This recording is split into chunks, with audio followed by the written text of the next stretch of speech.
All right, thank you, Steve.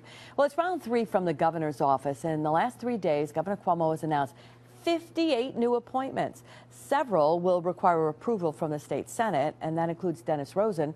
He was the chairman of the State Liquor Authority, and Cuomo now wants him to serve as Medicaid Inspector General. Others appointed to the executive chamber don't need approval, and that list includes William Mulrow, who will now serve as the governor's secretary. And joining us now, our political analyst, New York Post political columnist, Fred Dicker. And Fred, we're not all that unused to seeing these kind of shufflings of people after a term and as a new term is about to begin. Is there anything particularly remarkable about either this set of people that's coming in or the number of them? I think what's remarkable, Liz, is that the way this is being presented, most of these people aren't coming in. They're already there. It's like musical chairs with commissioners being moved from one agency to another, or people who have been heading smaller state agencies getting bigger ones. I think what's interesting is the way the governor's promoting this. Obviously, it's for his second term. He's rolling this out in lieu, in a way, of the State of the State address, which he put off because of, obviously, his father's death. And he's talking in terms of this being the start of this is how he put it. He said this will bring a new perspective to his administration. Well, when he was running for re-election last fall, he said the existing perspective was pretty good. Thank you very much. He was claiming a lot of accomplishments. So I think he's trying to set the tone, raise expectations, but also change the thrust of the administration, which has been known as pretty hardball, to say the least.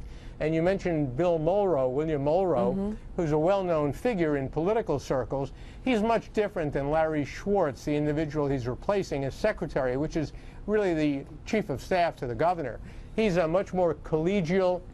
He's thought of as more deliberative, not as aggressive as Larry Schwartz was. So I think the governor realizes in a second term he doesn't quite have the juice he had in his first term, and he's trying to accommodate that.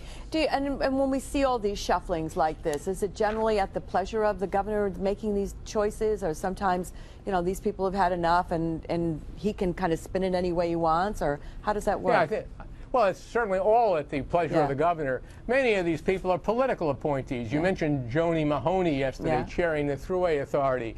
She happens to be the Republican county executive in, I think it's Monroe County, who just happened to have endorsed the governor. I mean, it's a political payoff or reward. I mean, he would say it's strictly on the merits.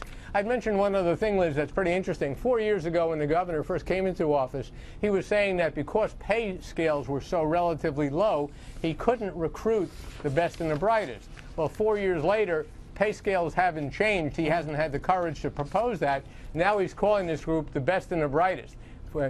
Kind of a contradiction from what he said a while ago. Well, they're either the best and brightest willing to work for less, or not necessarily. Or, but it's not necessarily the best and the brightest, right? No, I'll leave that analysis for you, I guess. Thank you, Fred. And a quick reminder, too, Fred is on the radio live from the state capitol weekday mornings 10 to 11 on Talk 1300 AM.